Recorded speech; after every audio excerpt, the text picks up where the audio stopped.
Now you can hear us. Sometimes this mic doesn't work on Meet. Okay. How about now? Can you hear now? People watching on YouTube?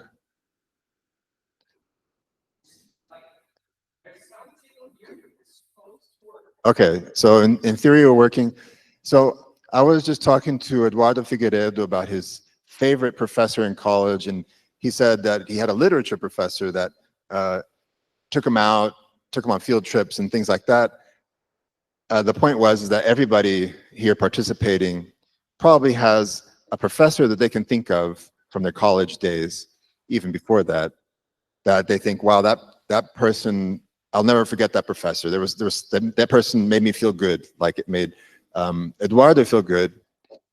But you didn't think of, when you think about that person, that teacher, it's not like you think, oh, but their grammar was bad or whatever. And that's kind of part of the point of today's talk, is what else beyond sort of English per se seems to matter in English medium of instruction. And I'll be defining that now.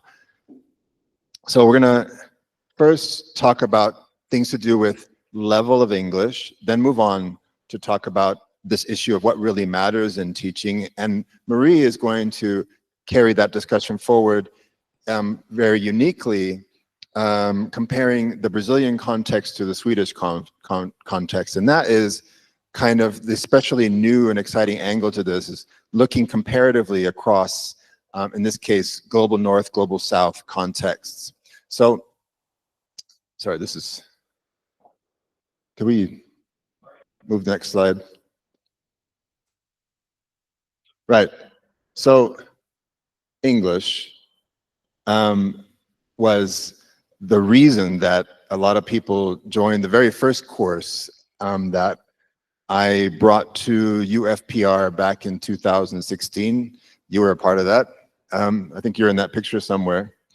Yeah. Yeah. And this is nearly 9 years ago now.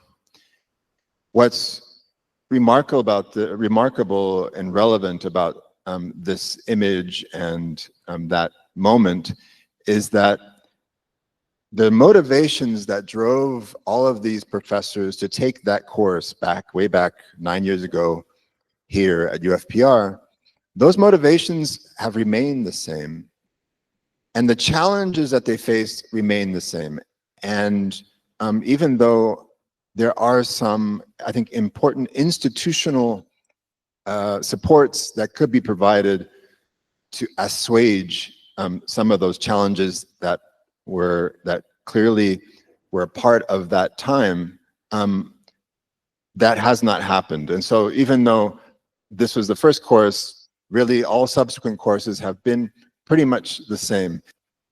Just to give you some examples of what motivated these professors, we had one that had a bilateral agreement with a German university, except that it was unilateral at that time because only Germans were coming here, and or rather the other way around. Only Brazilians were going to Germany, and there needed to be classes in English in order to receive the Germans, and not just Germans, but people from the German university here at the university. You had another example here, a professor who just simply felt like they wanted to internationalize their classes, even though it was going to be more effort on their part. So there are many, many different motivations, but also many different challenges. And I would also say a lot of misperceptions that have also not changed. Can we go to the next slide, please? Kind of a quick plug here. There's a new course that's opening up for EMI, and the registrations are still open for this, being promoted by the international office here at the university. Later on, I'll put this QR code up again, this time hosting Christina Hultgren from the Open University as a co-trainer. But again, it's interesting that we will be talking a lot about the same challenges that arose way back 9 years ago, nearly a decade ago here, and how a lot of things still have not changed. I hope to talk about today, or kind of problematize how things could evolve more in the future. Next slide, please.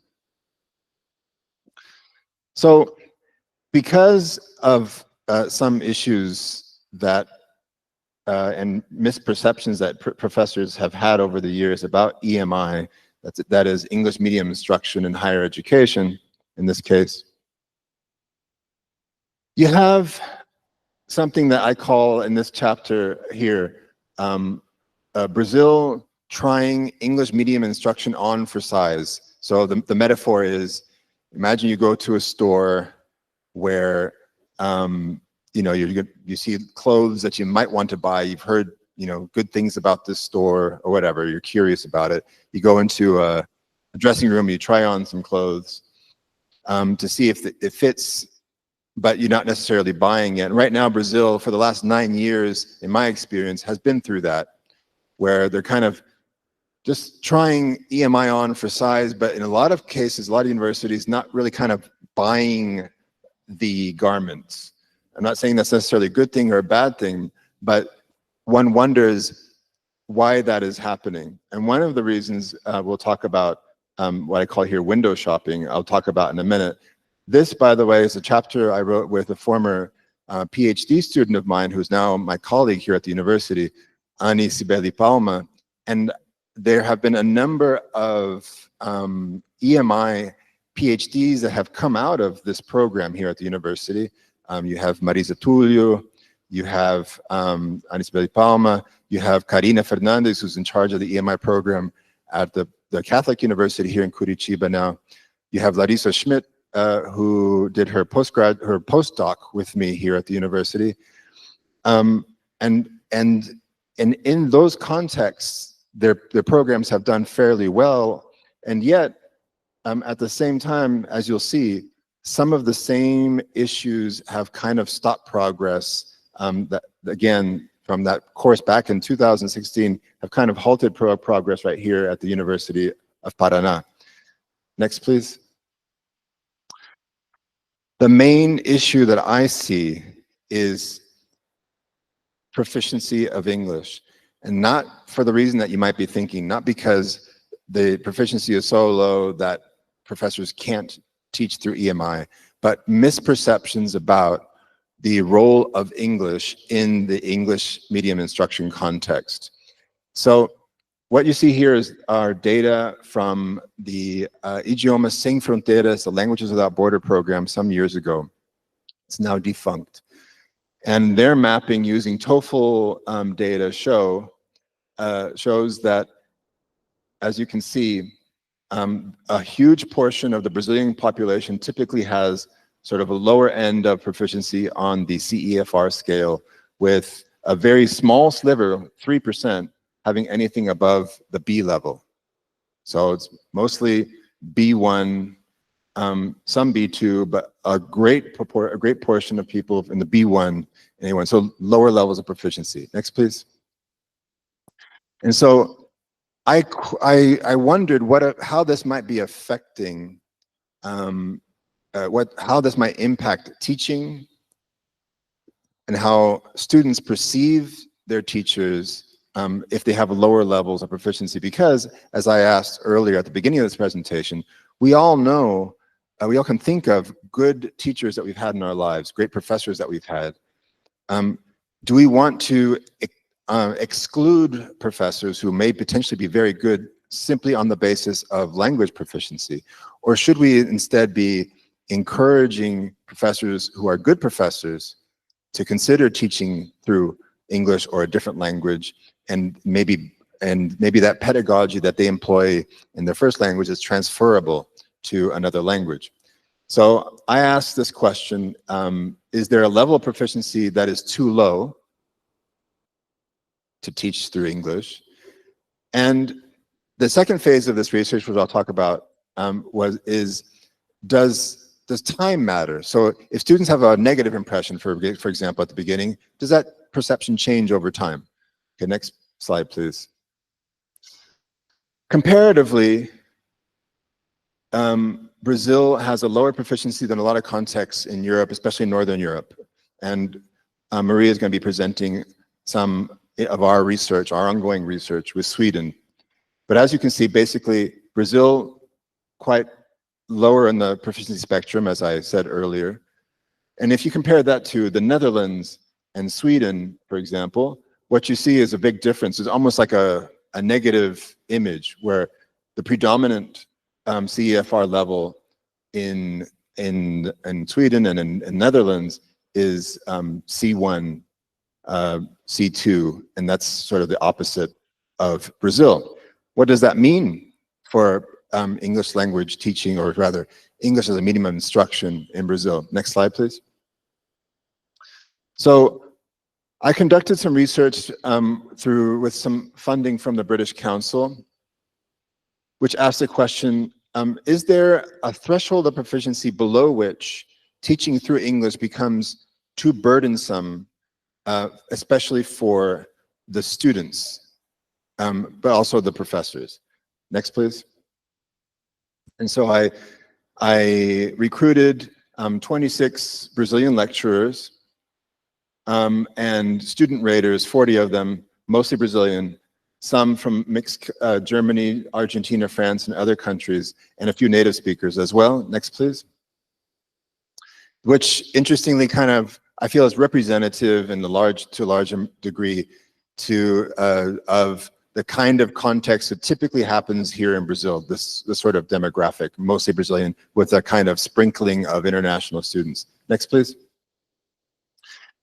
I use a LinguaSkill test to test proficiency. And by the way, at the end of this presentation, we'll show you a QR code where you can get this test at a special promotional thing going on right now through Chalmers University. If you're teaching through EMI, you'll have free access to this test. Also did questionnaires to the lecturers and the students, so the professors and the students, pre-course and post-course. And the course was an EMI course that I taught with Karina Fernandes. And then also an instrument called the Topaz, which basically is a kind of rating instrument to assess the effectiveness of an EMI professor, including their perception of English, how interactive they are, and other matters, to assess whether they are ready to teach EMI. And this assessment instrument, the Topaz instrument, is always done in pairs. So the raters, in this case they were student raters, they had to come to an agreement. Okay, next please. So we gave a questionnaire to the students and the professors, gave them the LinguaSkill test, did a 1-week training course, kind of like the type of course I'll be doing with Christina Hultgren in October.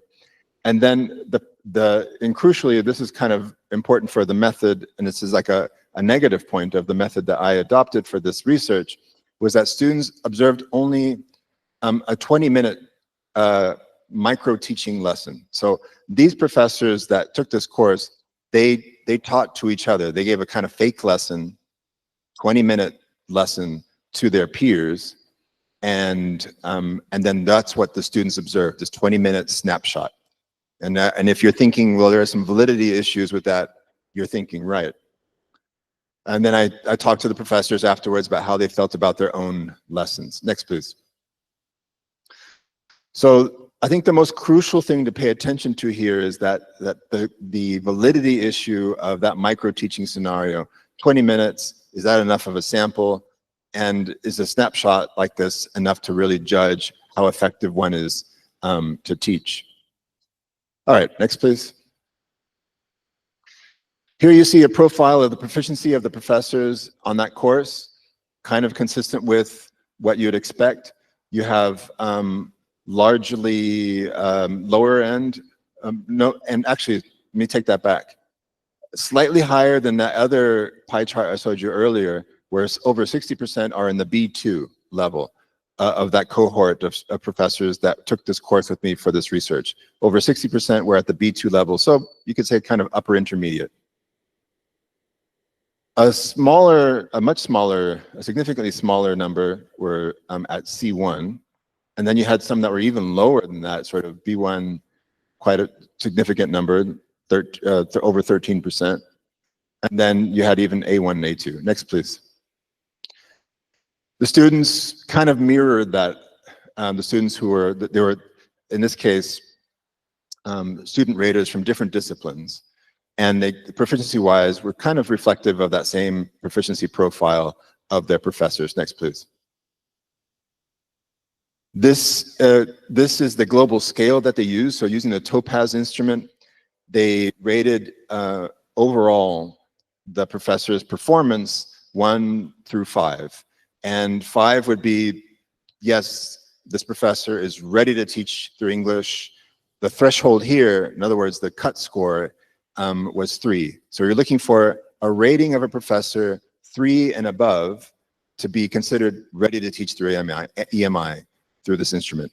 Anything lower than that would be, no, it's too much. They need some more help before they begin teaching. Next, please. So at the lecturers, there are only 2 who are at the A1 or A2 level. Only 1 out of the 7 paired students, only 1 of those pairs judged the lecturers as being ready to teach. Next, please. That's not a surprise.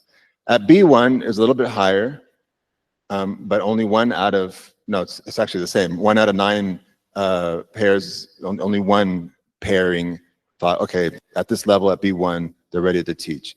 Where you saw a jump was at B2. Next. At B2, you had 76% of the ratings assessing the lecturers at being ready to teach. So at least a 3 rating or above. Next. And at the C1 level, not a surprise here, universally, all the professors were judged as, by these students with this 20-minute snapshot, as being ready.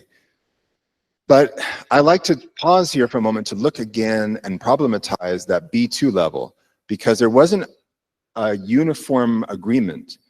And as they say, the devil is in the details. So next, please. So there were these outliers where you had, even though in most cases the pairs agreed that there were people at B2 were good enough, there were some professors who were judged poorly by raters, below 3 in that rating. Some got really high ratings, a couple of them, meaning like 5 or 4. So the question was, what was it about those lecturers who were seen, even though they were at B2, as being not ready or being especially ready? And this is where we get to next. This issue that was clear, that should have been clear from the very beginning, is that you have a kind of interplay between teaching, here pedagogy, and proficiency, where the students looking at the qualitative data that rated these professors often commented on how the professors made them feel, involved, and so on. And if they felt good about the pedagogy of the professor, that they felt at ease through teaching, if the professor looked comfortable teaching, if they interacted with the students, then the ratings tended to go higher. And that was kind of irrespective, or not totally irrespective, but that was in spite of lower proficiency in many cases. Next. Another issue was when there were participants who were familiar with the discipline of the professor, it affected the ratings, sometimes negatively, sometimes positively. But there were threats to validity, because if you know what the professor is talking about, obviously that can have a positive effect on comprehension. Next. And then the biggest, the most crucial variable here that needed to be measured and clearly threatened validity of this exercise was time. You can't have a valid assessment of professor from students who are not of the discipline that the professor is teaching in and judging them in just 20 minutes. So this clearly gave rise to the question, what would happen if I asked the students how they felt about the professor over a semester? What would happen if they had a whole semester's worth of sample? So next. So this led to research that now is published, just came out today actually, sponsored by ETS. the educational testing service, ones who make TOEFL, which was do student impressions and the professor's self-impressions of their proficiency and effectiveness teaching. Does that change over time? Next. So I got 12 different disciplines, and this was a challenge because it was in the wake of the pandemic. So it was hard to get people at this time now. I had 91 students total, and we'll talk a little bit about what happened there. Next. So we used TOEFL IBT, and we gave questionnaires to students, crucially, at the beginning of their course of study and after their course of study. And the same with professors. Ask the professors how they felt about themselves, their teaching and their English before and afterwards, with the objective of, okay, do they change these self-impressions of the professors and the students' impressions of the professors and the students' perceptions of their own understanding of the professors? Do those evolve? So here are some results. Next. All right, so here you see a profile. We're looking at a case study now of 3 of the professors that we were able to, and the students were able to really kind of focus on most during the research, where you have a nice spectrum here of B1, B2, C1. Obviously a very tiny sample, but again, we're talking about a kind of case study research at this stage. 3 different levels of proficiency. Next. What they said was, at the end of the course, that over time, those professors, because this was the first time they were teaching through English, they felt more and more comfortable teaching through English over time, by the end of the course. This is crucial because if you think back to that first study that I presented, professors reported often that they felt very stiff and they felt weird teaching. It was the first time they had taught through English. And this had a negative effect on the impressions that the students had, because they said, well, he didn't look comfortable up there, and so on. The professor is so self-conscious in that context, also was kind of loath to interact a lot with the students, wasn't really themselves. Then you had this question that professors also said that over a course of semester, they felt that their teaching actually improved over time, that they began to kind of feel more comfortable in that role. Next. And now we come to some very interesting data that came out about the variability between what the students felt about the professors and what the professors felt about themselves. And a lot of it came down to pedagogy. And one good data point that is kind of a driver of a lot of this here that you'll see here is that one of the professors said about themselves that they lectured approximately 70% of the time, 70 to 79% of the time. Whereas there was another professor who was in the 90 to 99% of the time lecturing. And interestingly, when you ask students, these data were consistent. They kind of agreed with that range. But you can already kind of guess which teacher the students preferred, which teacher helped them feel more involved. And clearly it was the one that spoke less. And the effect on that depended on, proficiency was an important variable in what effect that lecture had, or lack of lecture had on students. Next. So the students' perspectives were these. Next, please. So this question asks, de ruim a excelente, so from bad to excellent, what score would you give the professor of your class? And you had several that said, oh, excellent, so the highest one. Some were not so good. And then you had some that were, you had one person here who was sort of like in the middle. What these data don't show are the students who gave up. So we asked students, you know, you at the middle of the semester, you decided to stop the course. What happened there? And often, especially students who were tested, who took the TOEFL test and tested the lower end of the spectrum, of the proficiency spectrum, would say, well, my English wasn't ready yet to take this class. I felt like I couldn't understand, and this was kind of early on in the course, because there is a date by which you have to stop or else you'll get graded. But even more interesting was that the proficiency of those students was not any different from many that stayed to the end. And so what we discovered was students who had a higher degree of self-efficacy, who stayed through the course, they began to, if they got past this hump, they began to notice that they could understand more. But that staying with it, that stick-to-itedness in the course depended a lot on the professor. So the professor who spoke less, who spoke 70 to 79% of the time, they had a greater number of student retention in their course because students eventually began to feel like, I can actually keep up with this, even though this is a bit of a heavy lift for me. I can keep up with this.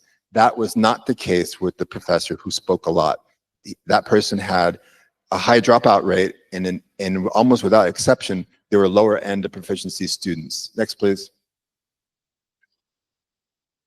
Students also, the ones who stayed to the end, they also said that, well, you know, I feel like I noticed that the professor's English was getting better by the end. There's no kind of empirical objective measure of this. It's just purely the student's impression. You can kind of guess what was happening there. Next. So to summarize, and before handing this off to Marie, yes, over time, answering the research question, students, if they stuck with the course, seemed to get used to and actually feel like they could understand much more about the lecturer's English, irrespective or even on the lower end of proficiency. But this was sensitive to the teacher's pedagogy. And another interesting point here on this slide is that, another interesting finding is that students at the lower end of proficiency even though this is probably largely attributable to pedagogy, they would often say, well, it's my fault. It was my proficiency that caused the problem. The professor is fine. And another important finding is that lecturers began to feel more comfortable teaching over time. Another interesting finding that came out of this through the interviews is that there were some students who gave up, in part because they felt like they were struggling to understand, but also, interestingly, because they felt like it wasn't worth their time. And then when we dug deeper into that, it was because they said, I felt like the professor was simplifying the content, making it too basic. I want some challenge. Conversely, when students felt like they were being challenged in the class, like the content was worth learning, that increased their interest in the class and was enough in many cases to get them to stick with it because they felt like it's hard, but I see that this class is worth it. And before I hand this off, I think there are large pedagogical issues, implications for all of this in terms of supporting professors and supporting students. And so with that, I'll hand this over to Marie, who's going to talk about this from an international standpoint beyond Brazil and how this compares with the Swedish reality. Great. Okay. Thank you, Ron. I guess I'm going to try it again. I don't know. I think it works again. I don't know. We'll see. Okay, so I'm Marie. I'm a PhD student at Chalmers in Sweden. Ron already mentioned it in the beginning, but I don't know if the people online heard that. And what I will do today is talk a bit about our recent published paper. So Ron and I are working together in a research group in which we look at EMI teachers in different contexts. So Sweden and Brazil are two of those contexts. And that's also why I'm currently in Brazil, to kind of see how it's really going on here. But this paper we published in the Journal of Multilingual and Multicultural Development. And it's open access, so if you want to read it, you can do that. But what I want to do today is look at our findings there, so what did we find in Sweden, and also compare it to some data we have from Brazil as well. But maybe it's good to give you an insight of what EMI is like in Sweden. EMI was one of the early adopters of EMI, and Sweden also played a leading role in the implementation of EMI in Europe. And to give an example, in 2014, there was already as much English as Swedish on a master level. And I think around 2014 is around the year that EMI started coming up in Brazil. And if we look at today, 62% of master levels are in English in Sweden.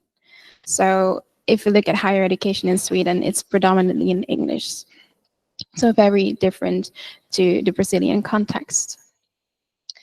Now, if we look a bit more broad again, I want to look at the factors that can affect teacher performance. And I will talk about 3 factors that Ron also highlighted in his talk.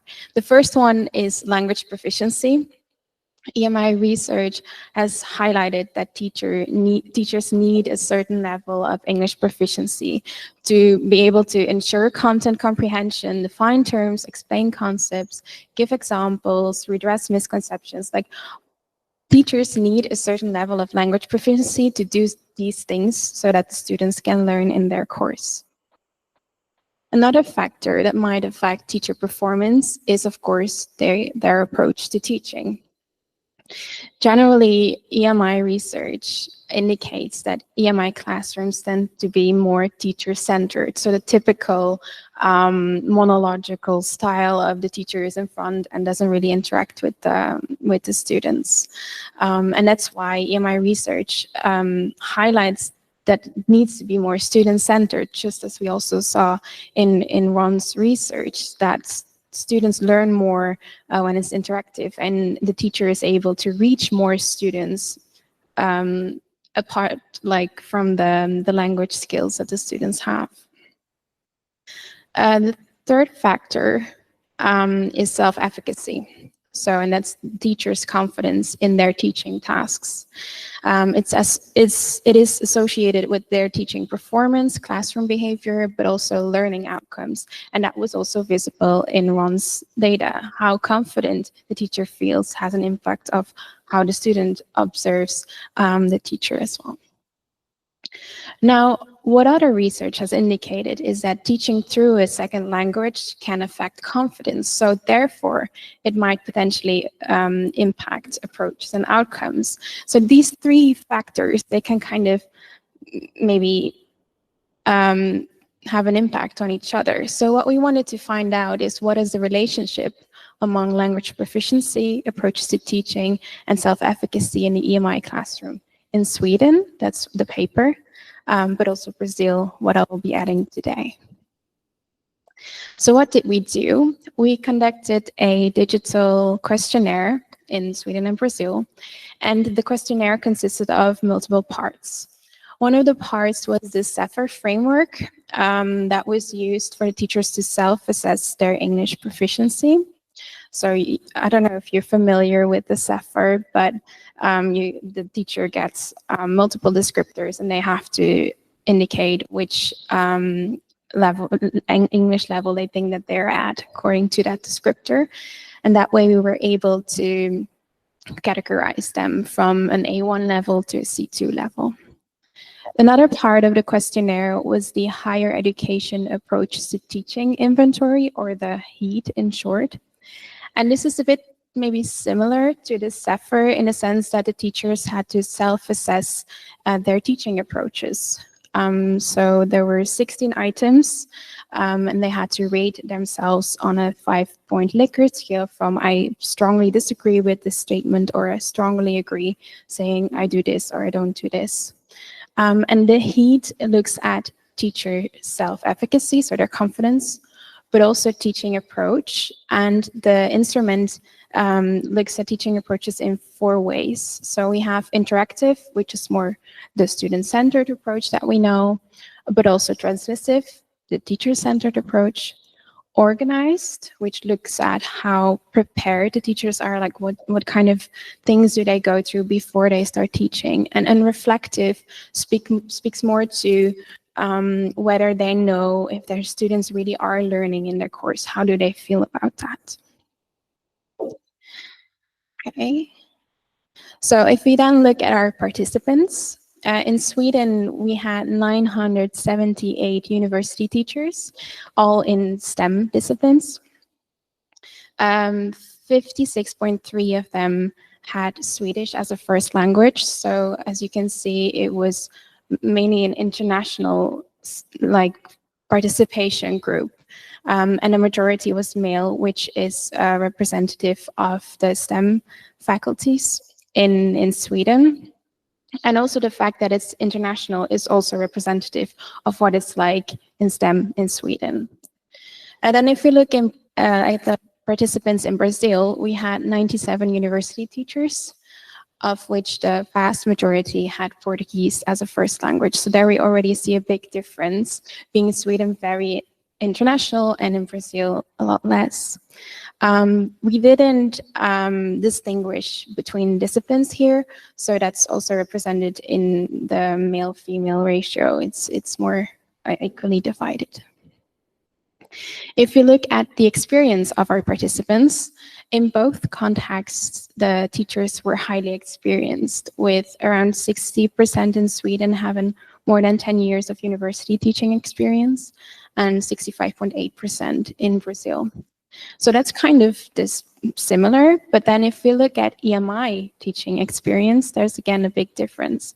In Sweden, almost half of the participants had 10 or more years of EMI teaching experience, and in Brazil it was only around 20%. So another difference there. Okay, so then if we go into our findings and looking into the self-reported language skills of the teachers, here we see the percentages of the teachers at the C2 level, so the highest one on the CEFR. And in Sweden, around 70–80% for skills were on a C2 level. So the teachers in Sweden rated themselves very high on the CEFR scale.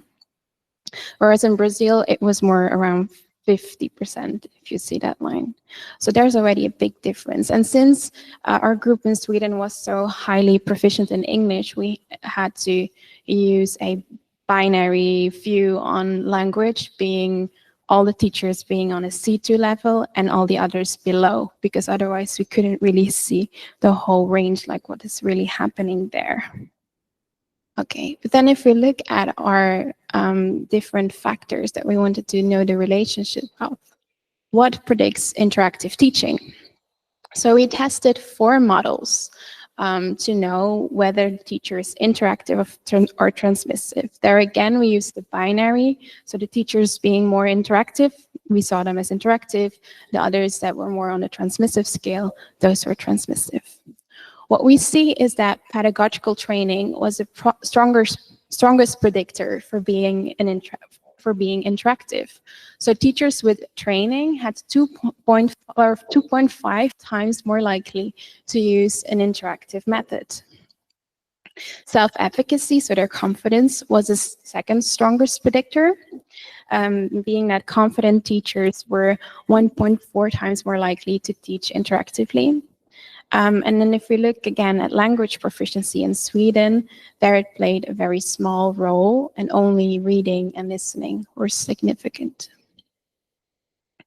Then what about the other HEAT approaches? Because that was only interactive and transmissive, but we also have organized teaching and reflective teaching in the instrument that we use. So for organized teaching, we saw that self-efficacy and pedagogical training again had a significant impact on being an organized teacher, really being prepared for what you're doing, knowing what you're doing. For unreflective teaching, we found that higher self-efficacy reduced unreflective practices. So teachers that felt more confident also had the idea that their students were learning in their course. And we also see that receptive skills, reading and listening, helped, but weakly.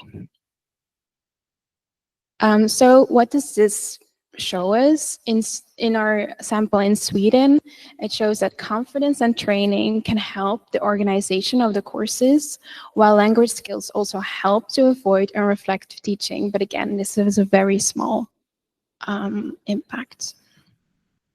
Then the last relationship we haven't really looked at is what predicts teaching confidence. And here we see that speaking proficiency was a top language factor, but all the other language skills were not significant. But again, pedagogical training boosted the confidence. So in all these three relationships, pedagogical training was really the one that stood out. So training and speaking fluency build confidence, which can then shape, of course, teaching quality. Now, if you look at our Brazilian data set, which was a lot more limited than what we had in Sweden, we still see an effect of pedagogical training on an interactive approach. Even though that in Sweden it was a stronger predictor, it still was a moderate predictor in Brazil. And also self-efficacy was a significant predictor in Sweden, but not really in Brazil. So what is interesting, though, is that in both contexts, there were similar rates for interactive teaching. So even though the teachers in Brazil were scored lower on the SAFER skills, they were still as interactive, they think, or said, as in Sweden. But the factors that might be driving their teaching approach might be different. So what we see is, of course, two different contexts. In Sweden, we have high proficiency context, where maybe once the language proficiency is sufficient, pedagogical training and self-efficacy become more important to steer the teaching approach. Whereas in Brazil, the lower proficiency context, language proficiency acts as a bigger barrier and maybe overshadowing the effects of pedagogical training, just because the teachers maybe aren't there yet to use all the knowledge that they have from their pedagogical training. So what does this all suggest? Of course, that in lower proficiency contexts, language support is less important maybe as pedagogical training. No, sorry, it's the other way around. So in lower proficiency context, language supports is at least as important as pedagogical training. You need both. But in higher proficiency context, pedagogical development is more important because the teachers need to know how they can use their academic literacy to learn it, so that the students follow and that they can learn. And the pedagogical development can also stand as a confidence booster as well.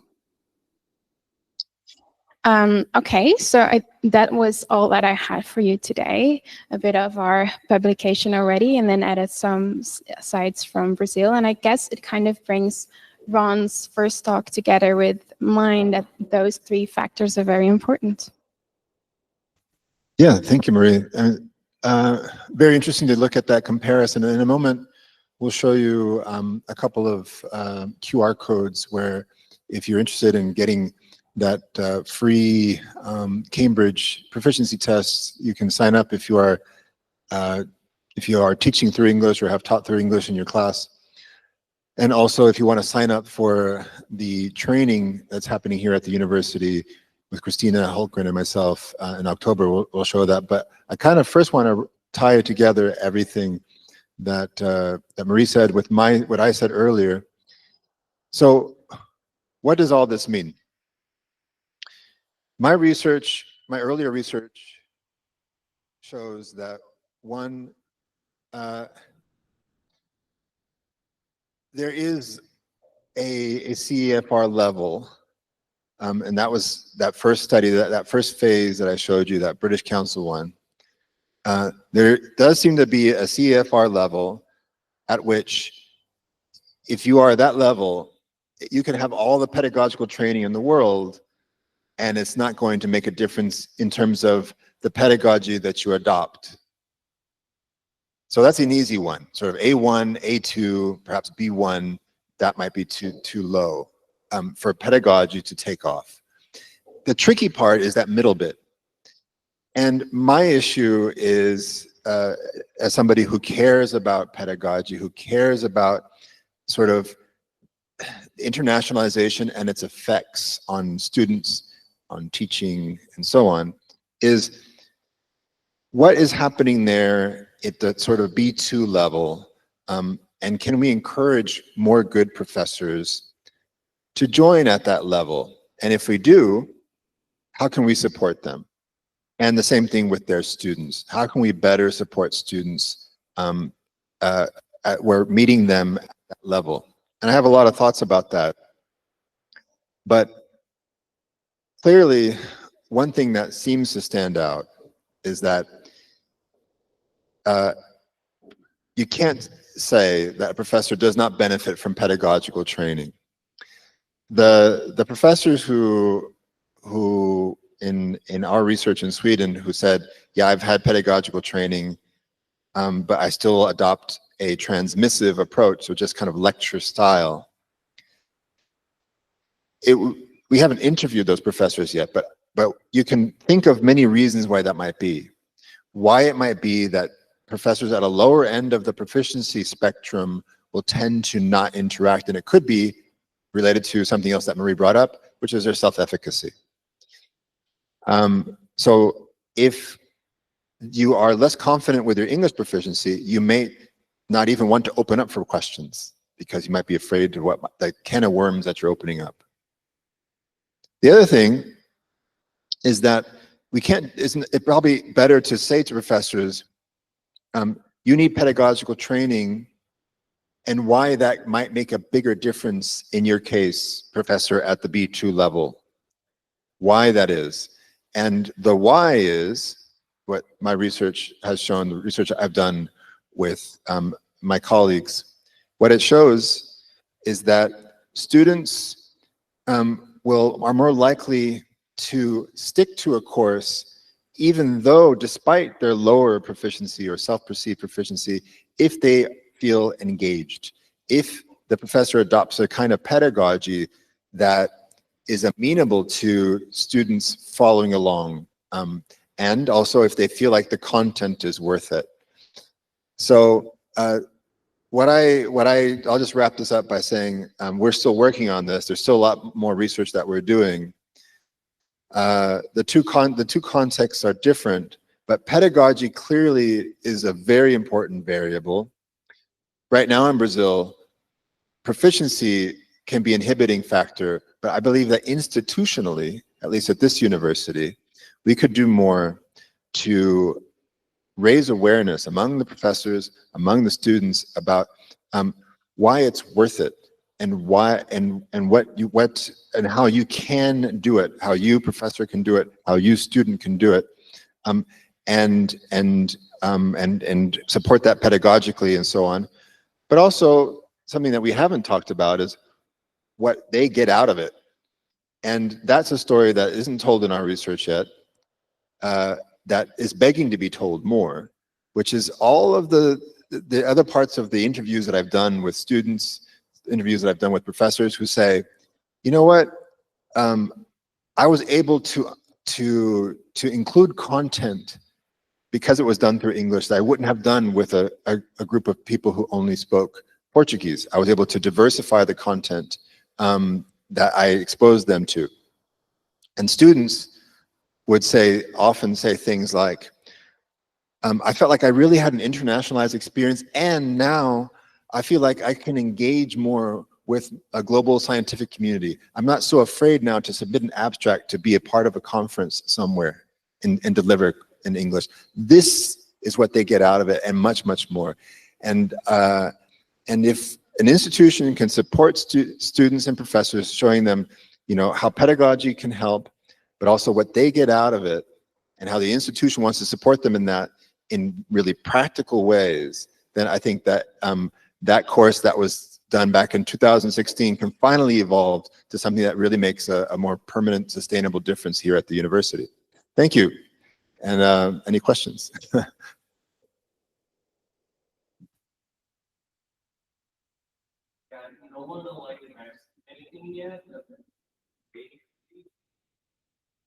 Okay, so while we're waiting for questions, let's go to that slide with the one before that, I think. Yeah. So, no, you're fine. So the Escritório de Relações Internacionais, the International Relations Office here of the University UFPR, is promoting teaching through English, teaching through Spanish, and teaching through French in upcoming courses. And so I think that's a great initiative that they're doing, not only trying to encourage through English, but through different languages. And we have the privilege to be hosting Christina Hultgren here the last day of September and the first days of October for a short intensive course. It'll happen from 8 a.m. to noon here at the university, where we will do some of the things that I talked about during this course, which is try to raise awareness about certain pedagogical practices that are conducive to engaging students, retaining students in your classes, and so on. Christina Hultgren is a very well-known researcher in areas related to internationalization, EMI being one of them. She's a UKRI Future Leaders Fellow and does very big, important research. She brings a lot to this course. I'm hoping that she gives a talk for the program, and I will be her co-trainer for that. So this QR code has where you can sign up for this. There are a couple of vagas externas, so a couple people who can come in from outside the university. These are very limited places, so I recommend you get in now for the last couple of places that are open. And then finally, Guilherme, on the left here, the left side QR code is a certificate of attendance for this event. And then on the right is the QR code to sign up for the free English test from Cambridge Assessment and Publishing called LinguaSkill, which gives you a certificate that measures your CEFR level in reading, writing, speaking, and listening.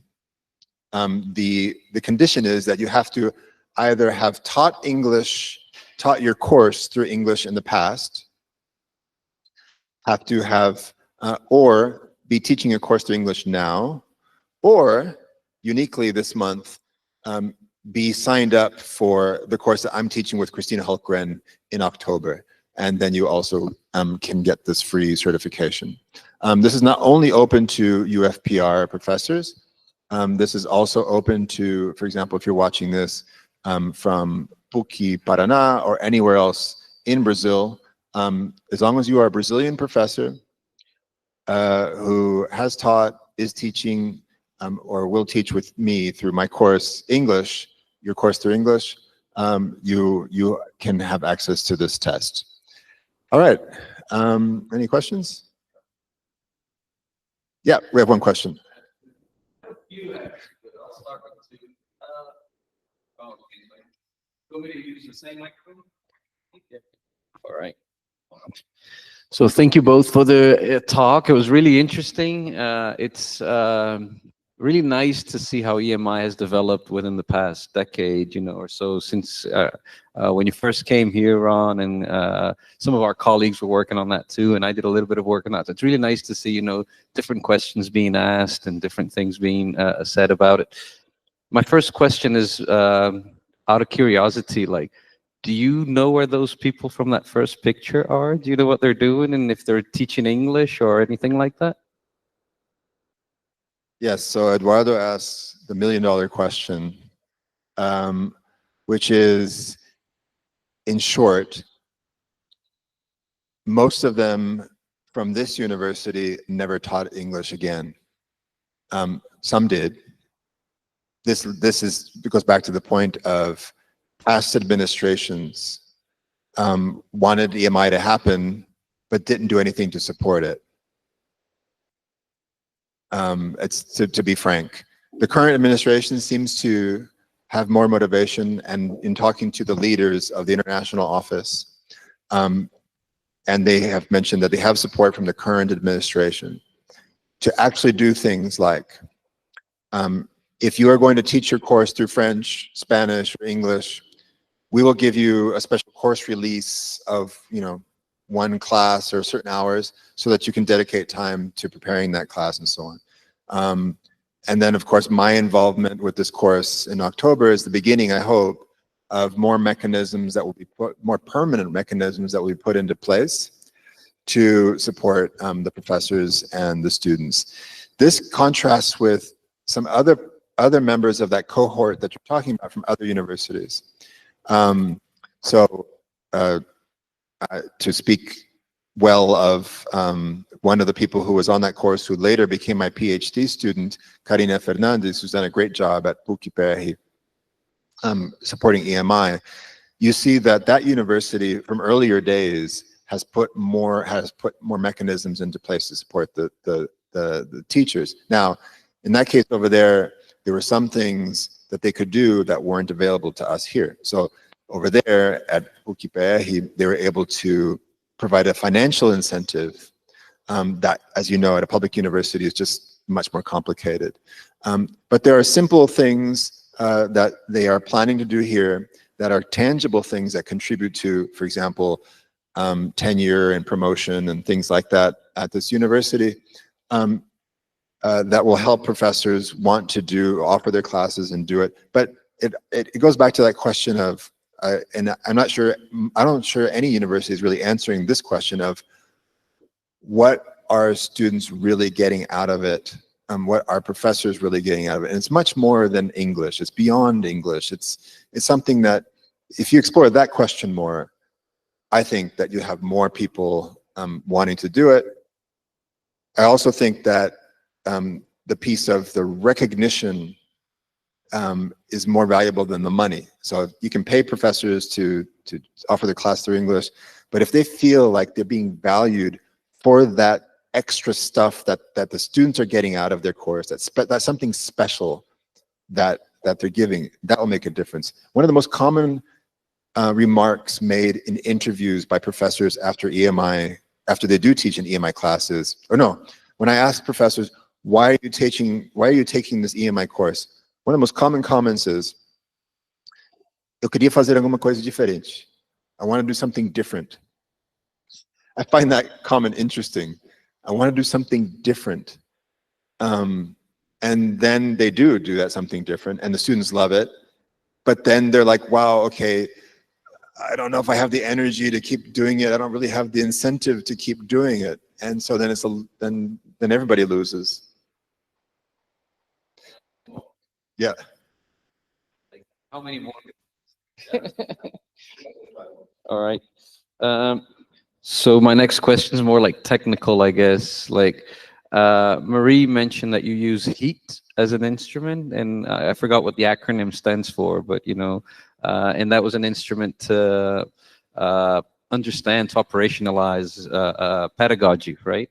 And Ron had a slide that it was like a scale, and you had like language on one side and pedagogy on the other. Did you use heat too, or did you use, what did you use to measure or to operationalize pedagogy? I was curious about that. And what other instruments do we have other than heat to do that? Yeah, that's a great question. I'll just quickly answer that I didn't in my research. I used the Topaz instrument that I showed, which is a kind of rating scale. But it was Marie, thanks to Marie, that our eyes were opened about heat. So I'll turn that over to her. Yeah, the heat is like, there's another sister questionnaire from the heat, which is called the ADI, Approach to Teaching Inventory. That was kind of the initial one. Does the same thing, but it's more pedagogy in general. The heat really focuses on higher education and includes self-efficacy. But other than that, I don't think there are that many inventories for teachers to really self-assess their teaching approaches. We really had to look very hard to find something like this. Because of course we wanted to gather lots of data from all these contexts, and it's easier using a questionnaire. I think what's mostly done now is classroom observations to see what the teachers really do. Yeah. Not yet, no. I think what Marie just said is like really important, which is, so we had like real observation.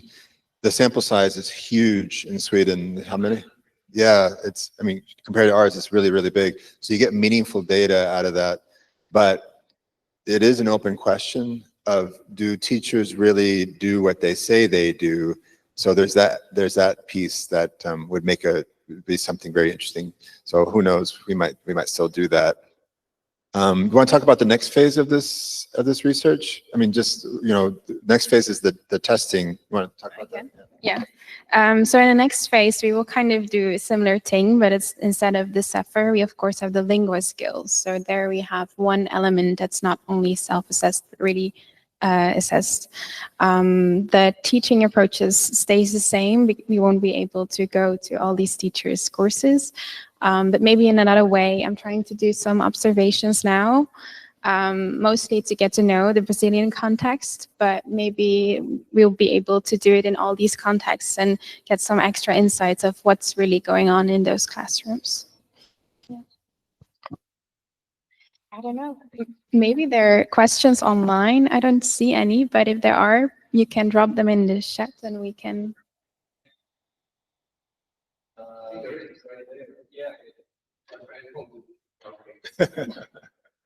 All right.